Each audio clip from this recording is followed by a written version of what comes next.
Esto es una producción de Mindalia Televisión y Mindalia Radio, audiovisuales sin ánimo de lucro de Mindalia.com, para aportar conocimiento y crear conciencia. Mindalia.com, la primera red social de ayuda altruista a través del pensamiento. Estas cuevas están en el norte de España, cerca de Santander. Cuando empezamos a ilustrarnos, empezamos a documentar todo esto, descubrimos a posteriori que para empezar la montaña donde se encontraba la cueva obedecía a una fórmula propia de la regla áurea, esa regla que en un momento dado rige la belleza en la naturaleza. Fue un descubrimiento interesante. ¿Y por qué nos pareció interesante? Pues por algo muy sencillo. Entre multitud de montañas, y todas de roca caliza, nuestros ancestros decidieron escoger esta, porque esa les hizo tilín, perdóneme la expresión, dentro de su cabeza, muy probablemente en relación al resto de las montañas que se encontraban en el paisaje. Estos son otros ejemplos de reglas áureas. La verdad que la entrada a las cuevas era un tanto difícil. Enrique de Vicente se portó como un campeón además, igual que el resto del equipo, Carmen, etc. No era fácil la verdad la cuestión, era tremendamente enrevesado, incluso en algún momento dado temimos por nuestra integridad. Pensamos que si alguien se rompía, hay algunas escenas, no están recogidas en este vídeo, pero que en una de ellas justamente parecía un canal, ¿recuerdas, Carmen? Un canal Ricker, un canal del parto. Había que meterse, retorcerse, girarse y alguien tenía que tirar del otro lado, ¿no? Si no, imaginábamos eso, si nos hubiésemos roto un fémur o cualquier cosa, yo no sé cómo se podía haber salido de ahí. Y hubo un momento, doctor, Enrique lo pasó muy mal, hay un momento que se estrecha. Nosotros preguntamos a un ginecólogo, ¿recuerdas? Eso me impresionó muchísimo. La propia forma donde se entraba a lo sagrado, es decir, una parte de la cueva podía tener una habitabilidad más o menos cotidiana. Estas cuevas, curiosamente, la mayoría eran sagradas, solo entraba el chamán o los chamanes, se adentraban hacia el límite de lo conocido. Imaginaos cómo podía ser su viaje con una mínima antorcha por esa oscuridad, pero me llamaba mucho la atención que muchas de estas zonas donde está lo importante, el meollo de la cuestión, es forma como de vagina, doctor. Sí. Y cuando había que salir, ayudar uno a otro, y lo preguntamos al doctor Recansens, un ginecólogo, la forma era la que tú sacas un niño de... Entonces pensamos, daba la sensación de meterte en la madre de algo y salir de ella, ¿no? Efectivamente. De hecho, los que tengan formación de tipo médico sabrán que cuando el niño se encaja, rota 90 grados, luego vuelve a salir otra vez, se encaja la nuca bajo la sínfisis pubiana y vuelve a rotar otros 90 grados, ¿no? Era exactamente el movimiento que había que hacer. Había que entrar, rotar, entrar, volver a rotar y finalmente salías al otro lado con bastante dificultad. Bueno, ahí estamos estoy con Iker. Las cuevas tienen unos 40.800 años, un montón de tiempo, muchísimas rastros de tipo humano, dedos marcados en las paredes con óxido de hierro, más dedos, manos completas, bisontes. Yo personalmente, yo creo que el resto descubrimos una serie de la sensibilidad, ¿no?, de aquellas personas, cómo esos que parecen tan primitivos, que muchas veces salen bastante mal parados en muchas películas, en novelas, etc., tenían una exquisita sensibilidad a la hora de realizar muchas veces dibujos, ¿no? Como este, por ejemplo, de un ciervo. Quizá lo apreciáis, pero si la luz no da de una manera correcta, no se aprecia el ciervo. Este es el ojo, la nariz en el morro. Entonces, daros cuenta de la sensibilidad que hay que tener, porque si le da la luz de otra manera es imposible verlo, y eso también se aplicaba lógicamente hace 10.000 años, cuando estas personas tenían que ir con una candela, que no sé cómo podían sobrevivir en esas profundidades de la cueva, que si se les apagaba era imposible volver a salir, y de repente descubrían esta imagen que podía ser acabada simplemente con un trazo, ¿no? No tenían nada que envidiar a los pintores del siglo XX.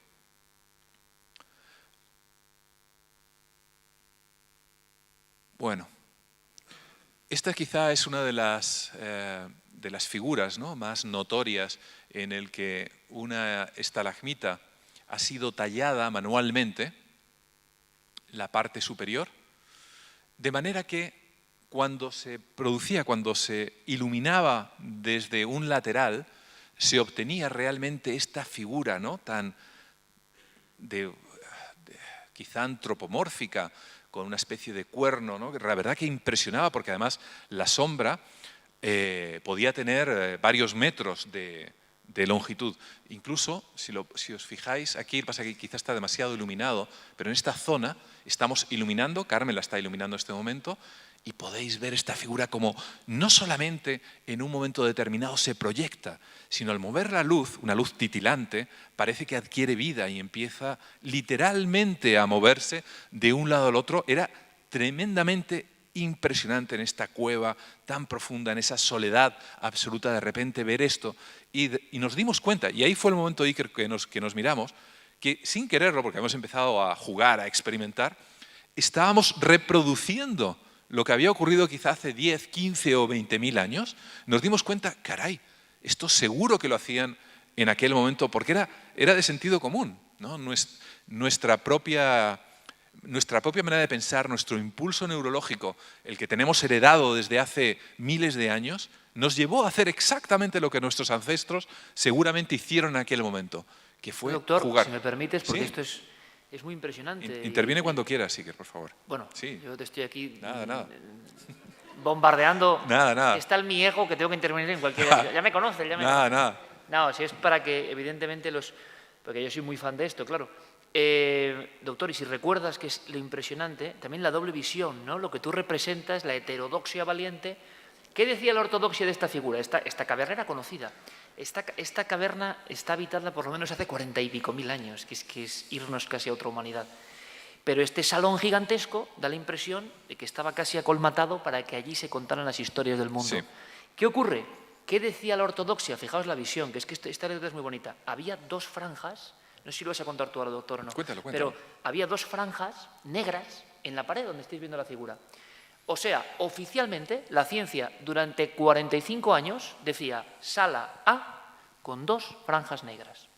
Bueno, así pasó hasta que Chema Ceballos, el guardián de esas cuevas, hombre entusiasta y enloquecido, como acaban todos los que están en las cuevas, porque seguramente conectan con áreas del cerebro muy desconocidas, me cuenta un día una cosa que me puso los pelos de punta. Me dijo dos cosas. Me dijo, ojo, y nos lo dijo, cuidado con el virus de las cuevas, que siempre vuelves, y así me ha pasado. Pero él una vez, como tantas miles de veces, dejó desconectada la luz, la tenue luz artificial, que para que puedas ver el camino llega hasta esta zona, como habría hecho, doctor, en los últimos, desde el año 66 estaba ese hombre. Imaginaos también la vida de ese hombre, solo en esa cueva, enseñándole a los pocos turistas, se vuelve a su casa. Otra vez la cueva. La cueva era su hogar, la cueva era como su esposa, ¿no? Y entonces, ¿qué ocurrió? Que un día me dijo, Iker, sentí el mayor estremecimiento que he sentido en mi vida. Iba con mi linterna, hacía lo que hacía cada noche, era de noche, y cuando llega a la sala que tantas veces he atravesado, donde solamente la ciencia nos dice que hay dos franjas negras, él dice, yo siento que el espíritu de la cueva se ha manifestado. Por vez primera, 40 años después, 40 años a diario sin ver eso. Y es que su linterna había tocado justo en la zona donde esa piedra, que por cierto tiene un monstruo, tiene una especie de figura tallada en la piedra que provoca la sombra, no es casual, hay una especie de hombre bisonte que debía ser algo muy idolatrado. Podemos hablar quizás de uno de los primeros dioses antes de cualquier religión. En esa piedra que enseña el doctor Gaona, por la parte de delante, aunque se ve muy mal, hay un bisonte catalogadísimo, conocidísimo, labrado. Y la cara de un bisonte, que hay que enfocar, esto es como las psicofonías, ¿no? Hay que enfocar bien tiene el morrete, el ojo grabado y la cabeza. Bueno, pues ese día Chema Ceballos comprobó algo que ningún científico después de 40 años había observado, porque no estaba con esa mirada, doctor, porque no tenía esa sensibilidad. Dijo, ostras, el chamán de la cueva. Y esa imagen que hemos visto danzar se le manifiesta, a veces saca como las manos, tiene el cuerno, va como una joroba, va danzando. ¿Sabéis dónde encajaba esa figura para que tuviera dos patas? En las dos líneas negras, que durante 40 años eran un escrito más de la visión científica hasta que la visión sensible les proporcionó la vida real. Esas dos rayas sin sentido, no eran dos rayas, eran las dos patas de un animal, Dios, diablo, lo que sea, que guarda esa cueva y que solo se podía manifestar con una mente que nosotros ya no tenemos, ¿no? Efectivamente. Eso recuerda en alguna ocasión alguna anécdota que he contado, por ejemplo, de mis estancias en Mali, en el que las personas, algunos en el campo, son capaces, por ejemplo, de identificar huellas y cosas así, y la mayor parte de los que no estamos acostumbrados ni nunca hemos visto prácticamente una huella de un animal, las miramos, pero no sabemos apreciarlas o identificarlas. El tema de la sensibilidad y la mente abierta creo que es fundamental en todo este tipo de cuestiones, el dejar esos prejuicios, ¿no? La ciencia muchas veces creo que nos deja literalmente deslumbrados por el conocimiento y abandonamos ese yo interior que lleva miles de años de evolución. Hace un mes y pico, 2 meses, en el Mont Sinai, por ejemplo, descubrieron que los nietos de aquellos que estaban en campos de concentración padecían alteraciones de tipo mental o en su comportamiento, a pesar de que nunca hubiesen conocido a sus abuelos que habían estado en los campos de concentración. Es uno de los hallazgos, ha pasado más o menos desapercibido en algunos medios, pero ha salido publicado en revistas científicas. Es una cosa que me ha llamado tremendamente la atención, porque tiene una carga brutal, ¿no? Es decir, hay algo, hay cosas que se van heredando, hay cosas que hasta un pájaro sabe fabricar su nido aunque no haya visto a ningún otro pájaro. La ciencia no ha sido capaz de explicar cómo es posible que conocimientos tan sutiles los tengamos. Y esos conocimientos de nuestros ancestros, y ahí quizá la bondad de lo que acaba de decir Iker, los llevamos cada uno de nosotros dentro. Es cosa de saber bucear, de no negarlo desde que somos niños, ¿no? Y vamos a seguir. Bueno, tenemos aquí a Neonimus, un músico que utiliza técnicas, yo no sé, ¿se puede subir el sonido? Ahí.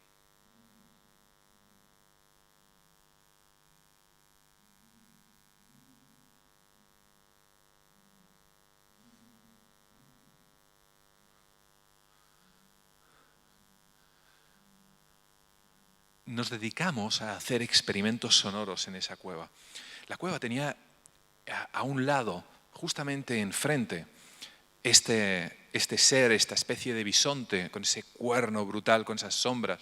Y paradójicamente, a pocos metros, a 5 metros, tenía una serie de repisas, de escalones naturales, donde justamente nos sentamos varios del equipo, de manera que era literalmente un anfiteatro natural. Entonces empezamos a jugar con esa idea, empezamos a pensar si ese chamán que podía estar ahí haciendo estos rituales, ¿cuál era el efecto sobre las personas que pudieran estar delante? ¿Qué sonidos seguramente entonaría, ¿no?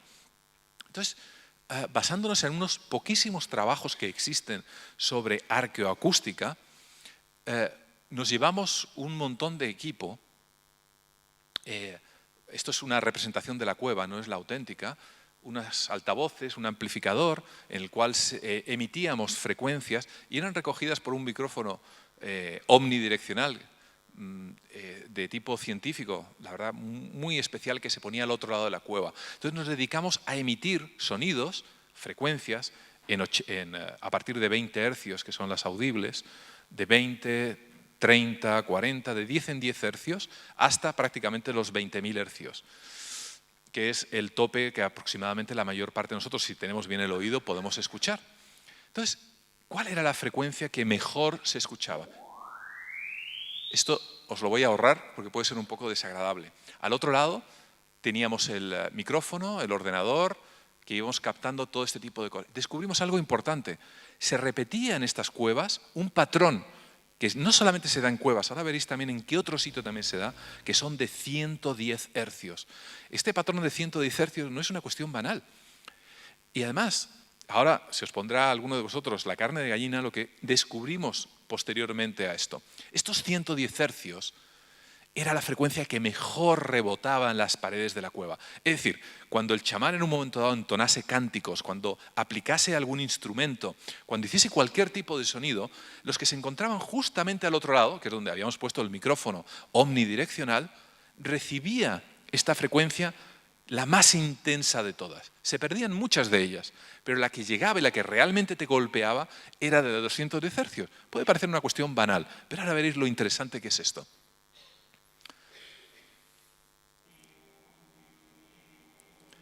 Este es un didgeridoo australiano, rico en frecuencias de 110 hercios. Ahora vais a ver a Don Hill, un profesor de Sudbury. Es experto en arqueoacústica, uno de los pocos que hay en todo el mundo. ¿Se oye un poco bajo? Si podéis subir el sonido, a lo mejor.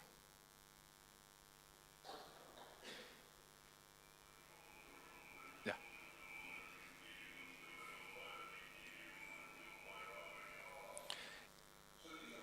Estos sonidos son los que habitualmente, y fijaros qué curiosidad, la mayor parte de los chamanes en todos los países, en todos los 5 continentes, suelen utilizar. Pero la cuestión es, ¿se han puesto de acuerdo entre ellos?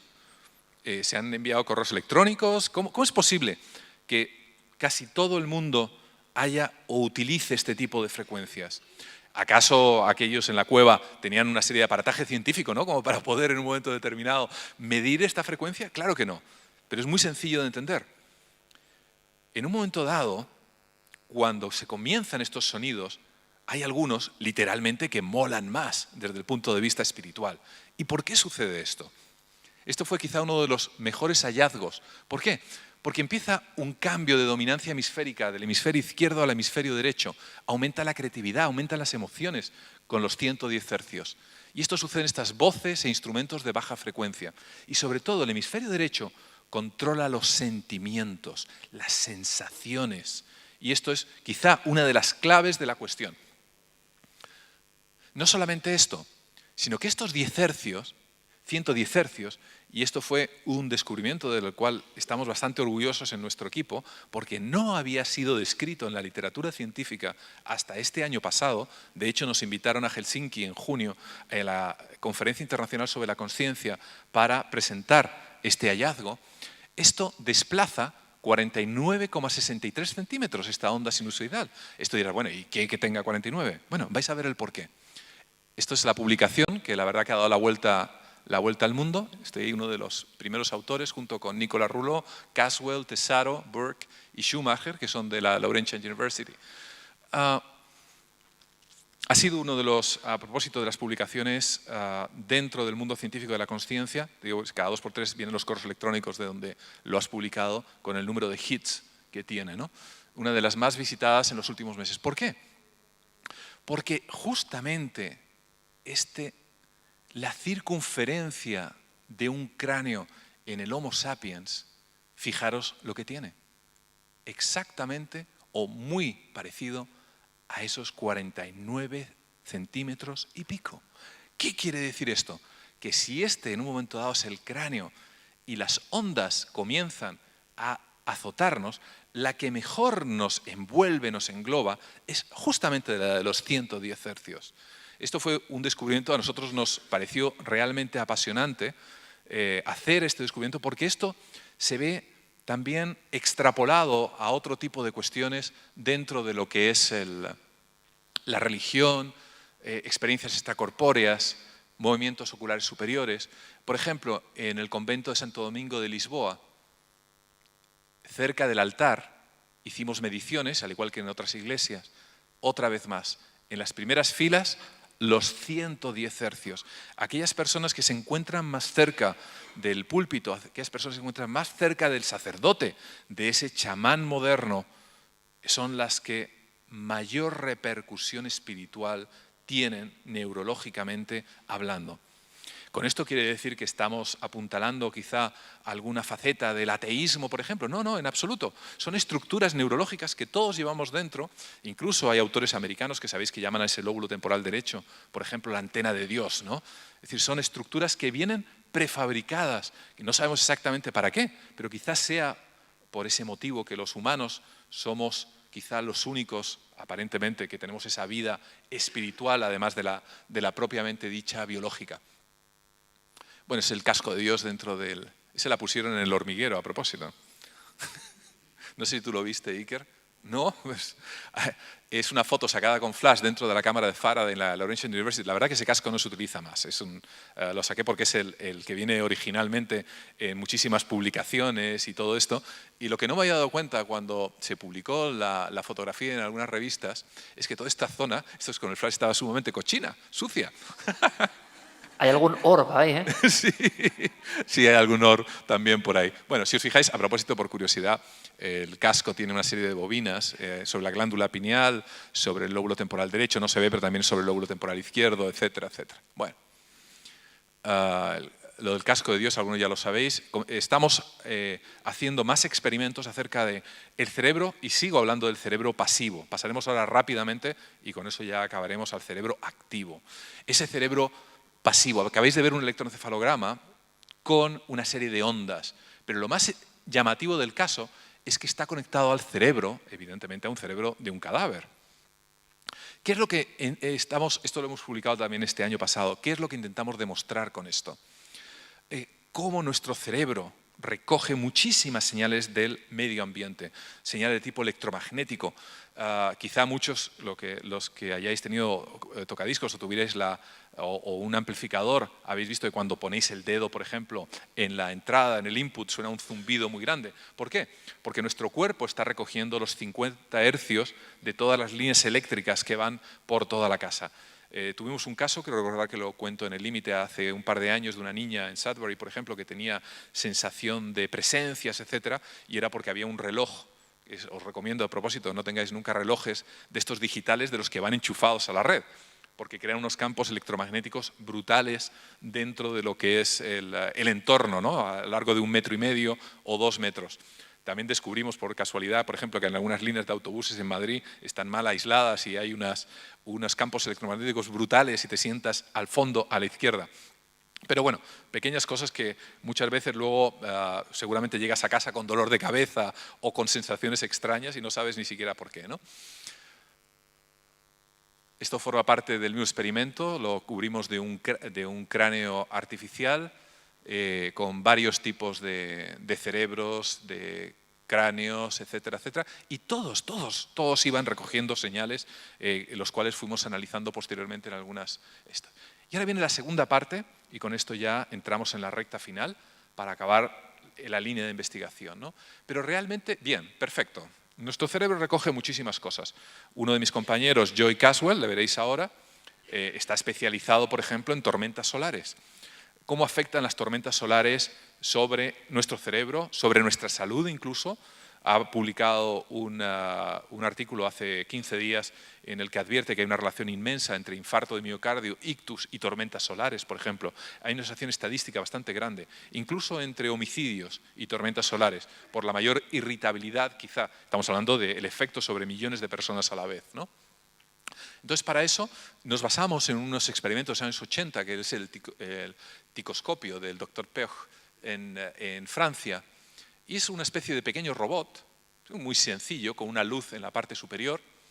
Y esto se ha utilizado con unos pollitos que nunca habían visto la luz, habían sido criados en la oscuridad más absoluta. Y lo que se hacía es dejar este robot, pequeño robot, que se movía aparentemente de una manera aleatoria sobre el papel y con una luz aquí. Esto estaba totalmente a oscuras, de manera que el pollito de repente se sentía tremendamente, imagino, atraído o todo lo contrario con esa luz. Entonces, esto iba dejando un verdadero rastro, este pequeño robot, sobre el papel. Podéis ver, por ejemplo, aquí el rastro que suele dejar ese pequeño robot cuando no hay un pollito y en la parte inferior cuando sí existe un ser vivo que le presta atención a ese robot. Porque sobre este tipo de cuestiones hay dos factores, la atención y la intención, que eso en cuanto a los humanos, y ahora entraremos en ello, con los meditadores, por ejemplo, tiene unos efectos bastante intensos. El rezo, aquellas personas que rezan, aquellas personas que desean algo de una manera tremendamente intensa. Bueno, no quiero entrar en el famoso libro del secreto, ¿no? Aunque siempre agrego eso de a Dios rogando con el mazo dando. Pero bueno, existen estudios científicos que así lo apuntan. El Celeron, por ejemplo, los que sigáis Cuarto Milenio ya sabéis de qué va la historia, un generador aleatorio de números, ahí estoy con Joy Caswell, Esta es una foto de hace un año y pico. Ahora es profesor y ya está con chaqueta y corbata en la web. Lo digo porque si veis nuestra web no le vais a reconocer. Entre paréntesis, Nicolas Rouleau, el que estaba antes con el cerebro.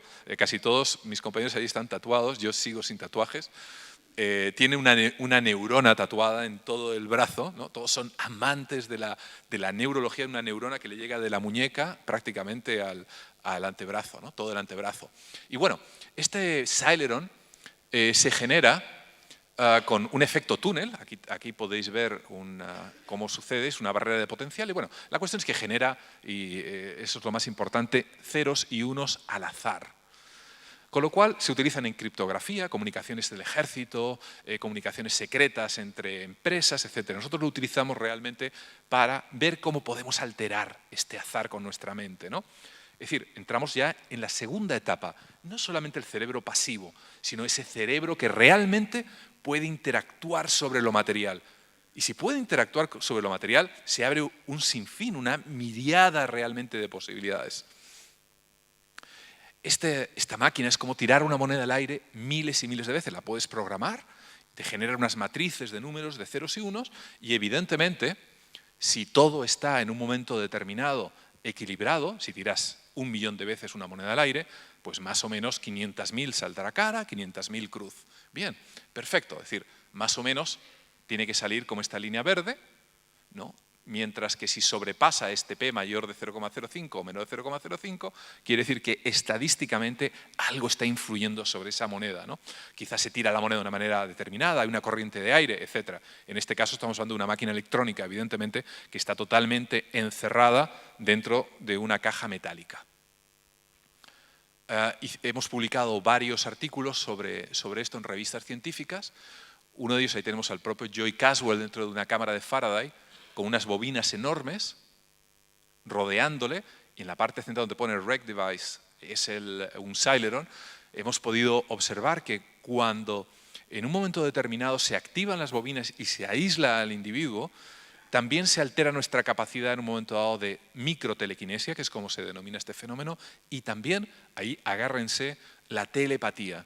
Como si de alguna manera unos campos electromagnéticos potentes que interfieran y además encerrados dentro de una cámara de Faraday, evitan justamente todo este tipo de experimentos con telepatía. No funciona. Hemos hecho más experimentos en concentraciones religiosas, por ejemplo en el Escorial, pudimos observar, por ejemplo, 3 picos durante la misa, durante cuando la procesión de la imagen a un olivo que hay cercano, y finalmente durante el rezo del rosario. Lo hemos llevado también durante una tormenta en un avión, cosa que va totalmente en contra de cualquier tipo de seguridad aérea, ¿no? Pero el espíritu científico a veces, sacas el ordenador, lo enciendes, y bueno, si hay gente que lleva el teléfono móvil encendido, imagino que por un ordenador que no emite en principio ningún tipo de señal, no pasa nada, y podemos ver el aterrizaje en medio de una tormenta brutal, como sale otra vez quizá el pánico de los pasajeros, las mentes. En un funeral podemos observar el momento en que se vierten las cenizas al mar. Lo hemos llevado también a un convento de clausura.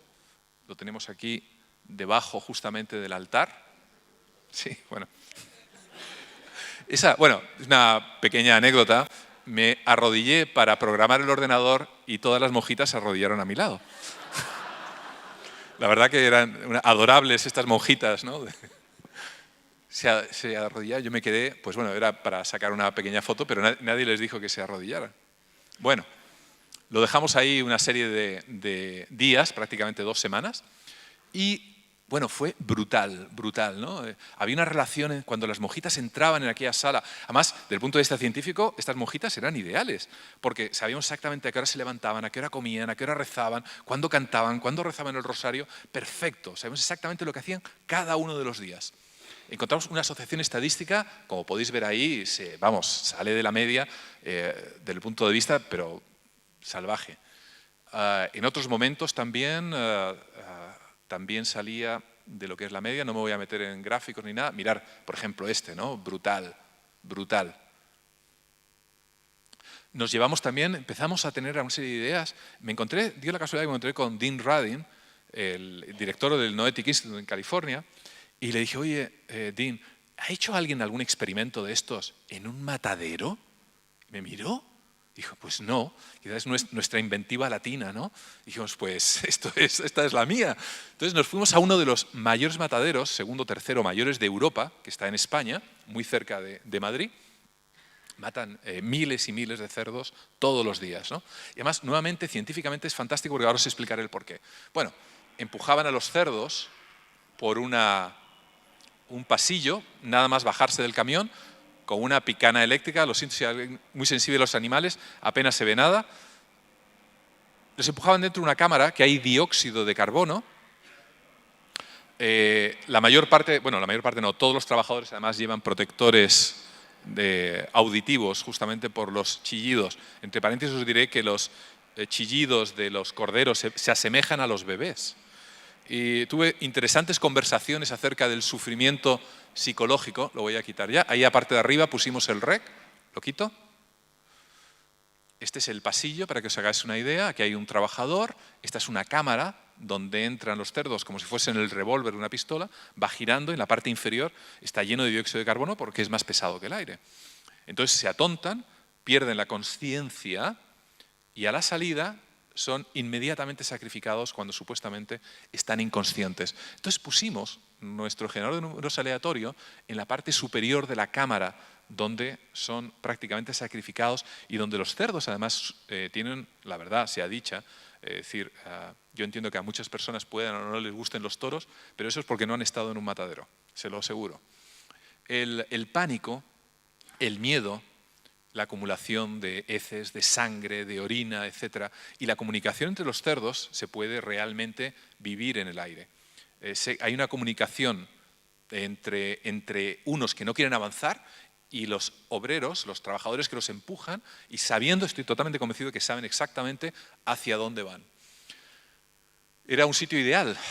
Descubrimos la energía que libera cada cerebro cuando muere. Esto también se aplica a los humanos. El cerebro del cerdo pesa un poquito menos que el del ser humano, de 2,77 por 10 elevado a la menos 21 julios. Parece poca energía, pero estamos hablando de miles y miles y miles de animales que son sacrificados. Y ahí viene lo interesante. Van dejando una impronta electromagnética en su entorno. Esto es lo más que podemos probar al día de hoy. Seguramente hay muchas más cosas que podemos hablar, pero por lo menos hemos podido probar esto. De hecho, dio pie a otro artículo también que ha dado la vuelta al mundo, que es justamente en una large scale animal mortality, un matadero, vamos, ¿no? ¿Qué es lo que sucede dentro de un matadero cuando se van sacrificando? ¿Qué es lo que sucede respecto al cerebro? También fantástico, igual que en el tema de las monjitas, y no es por comparar, pero tenían unas horas, evidentemente, además todo computarizado, sabemos a qué hora empezaban, a qué hora acababan, exactamente cuántos cerdos eran sacrificados, cuándo había que hacer el mantenimiento de las máquinas, etcétera, etcétera. Y observamos cosas realmente muy interesantes, con unas significaciones estadísticas, en algunas ocasiones brutales, brutales. Había asociaciones entre la muerte de los animales y esas alteraciones, y ahí viene, y yo creo que es el quid de la cuestión, ¿no?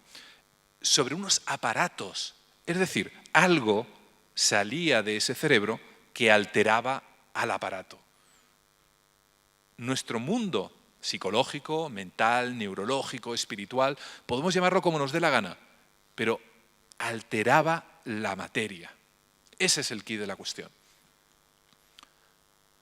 Tenemos ahí, por ejemplo, nuevamente, esto es la línea cero, para que os deis cuenta, es decir, tiene que haber una línea por arriba y por abajo de una manera más o menos distribuida, ¿no? No quiero entrar en más detalles. Bueno, estamos ya acabando. Una de las líneas de investigación que tenemos para este año, bueno, tenemos dos, es la construcción de un sistema de láser que permita en un momento determinado influir sobre su trayectoria. Dean Radin, el Noetic, ha hecho ya algunos experimentos prácticamente con meditadores desviando haces de rayo láser. Estamos justamente ahora mismo en el diseño de todo el sistema. La segunda cuestión en la que estamos inmersos es en la sincronización de cerebros a larga distancia. Lo habíamos hecho en Sudbury a 30, 40 kilómetros.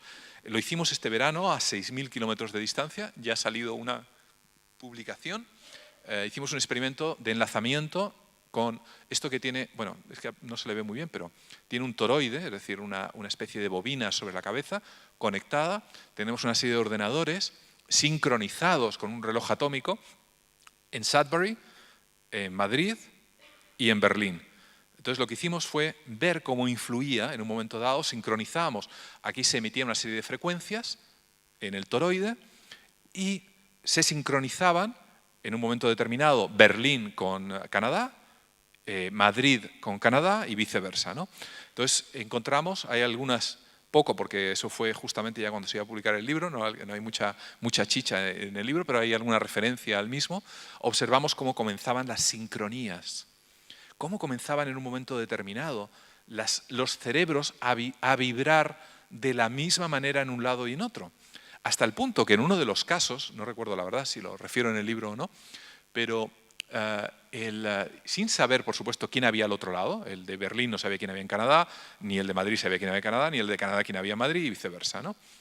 En uno de los casos, que fue realmente impresionante, la persona que se encontraba en Canadá era zurda, mientras que los que nos encontramos en Madrid eran diestros, ¿no? Pues fue muy curioso porque el de Canadá, al acabar, hacíamos videoconferencia, comenzó a relatarnos, a la vez que justamente el de Madrid, en este caso, perdón, de Berlín, comenzó también a relatarlo, como el zurdo comenzaba a perder fuerza en su brazo izquierdo y a la vez el diestro comenzaba a perder fuerza en su brazo derecho. Una cosa muy interesante, a la vez que también evocaban imágenes distintas. Se le hacían unos test, escribían qué es lo que veían, se grababa todo en vídeo, etcétera, etcétera, etcétera.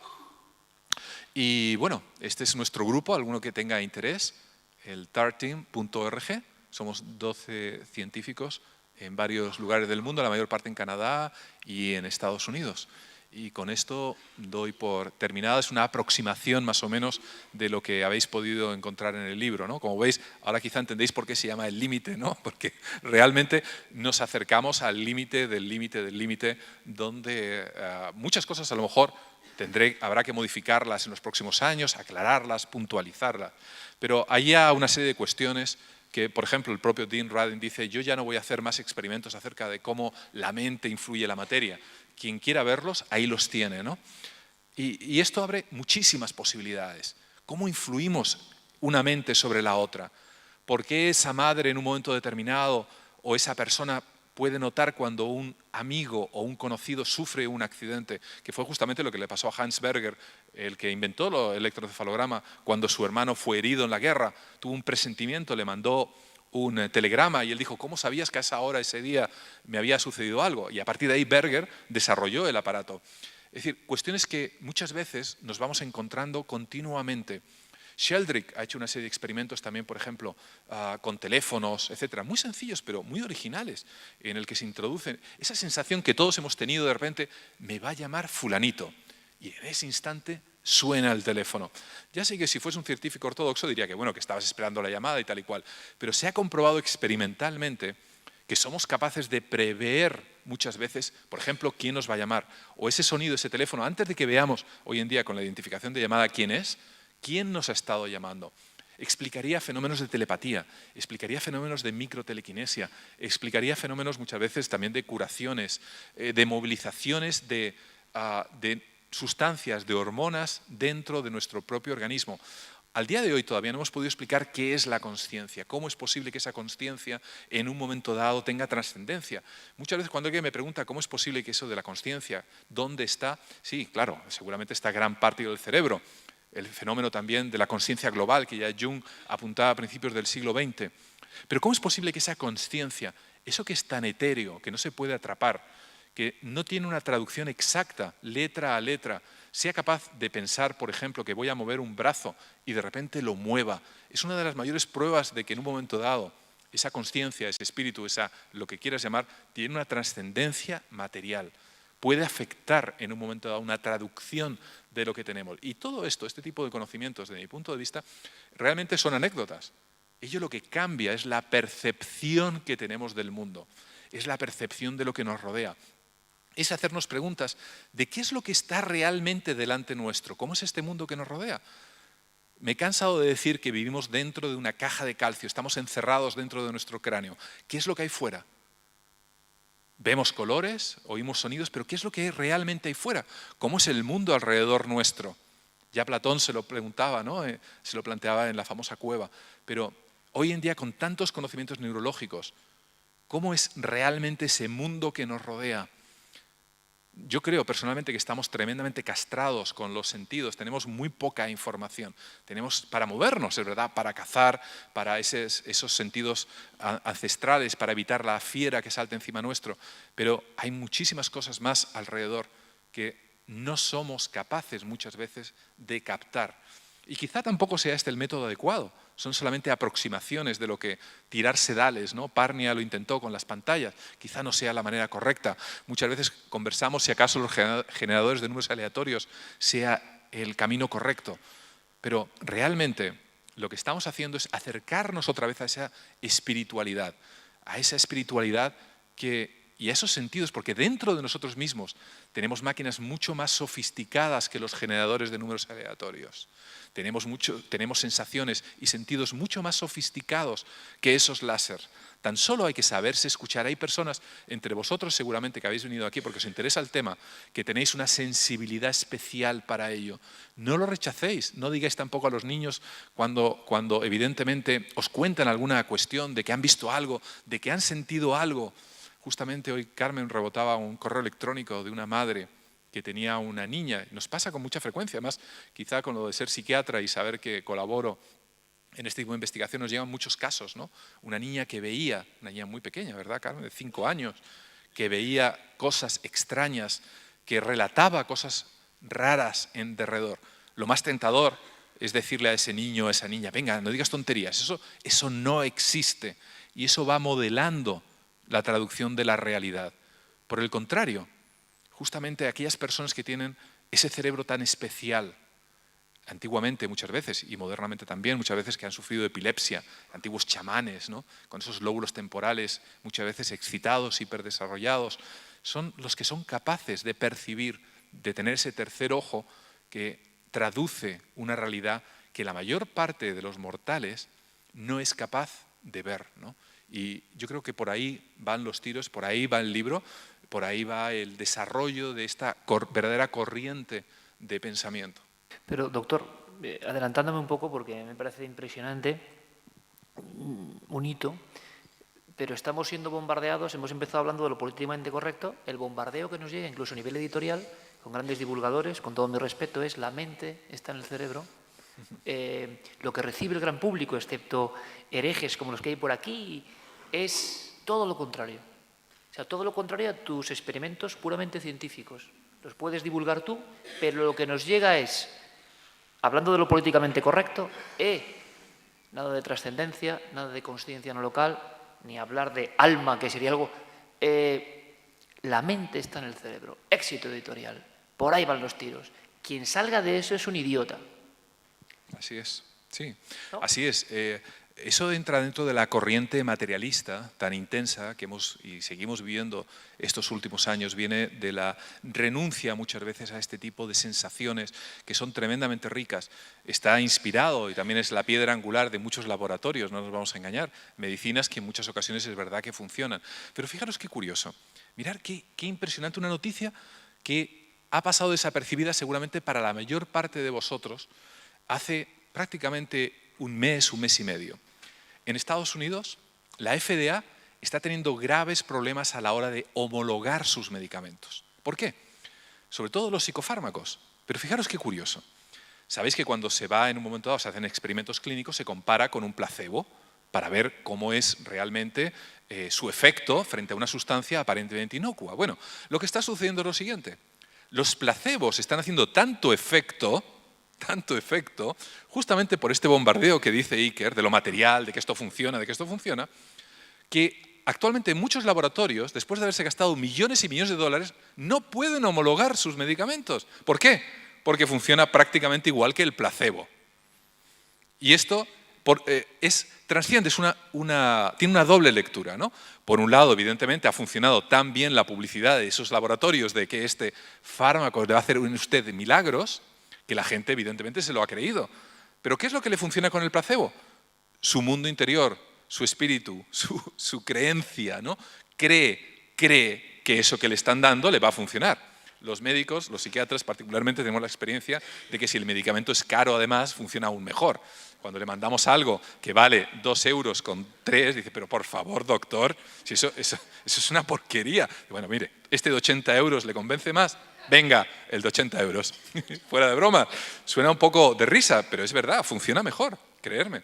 Pero al mismo nivel, la FDA se está encontrando con este problema. Los laboratorios están tirándose de los pelos porque no saben qué hacer, porque les están rechazando montones de fármacos. Es un problema totalmente nuevo, la creencia. Cree tanto la gente que va a funcionar que moviliza interiormente una serie de sustancias, de cuestiones que se encuentran mejor. Se encuentran mejor. Se han curado ellos solos con el placebo, ¿no? Sí, yo creo que con esto, si queréis ¿quieres agregar algo? Bueno, muchas gracias. Muchas gracias. Es que...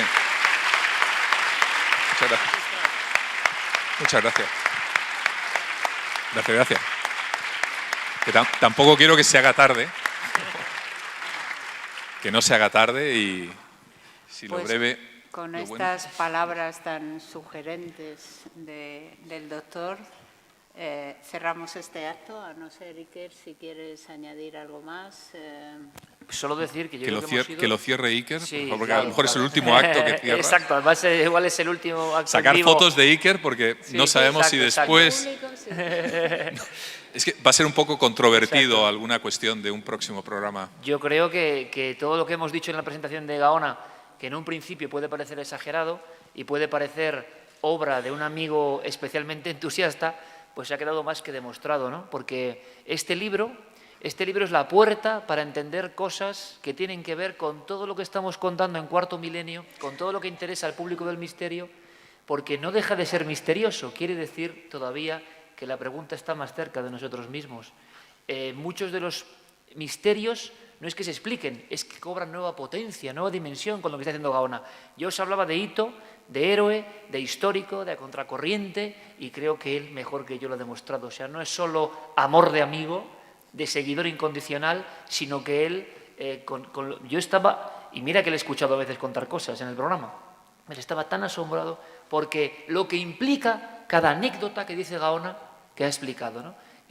La roca que lanza ahí al pensamiento único y colectivo. Estamos ante un científico hereje maravilloso y yo creo que ojalá durante mucho tiempo pueda seguir dándonos estas lecciones, además tan esperanzadoras, ¿no? Para muchas cosas. Doctor, yo cada vez que te escucho, pues mi admiración crece y seguro que muchos decían, este amiguete que veis que es absolutamente real, ¿no? Muchas gracias. Bueno, gracias a vosotros. Gracias, Iker, y gracias, Imelda.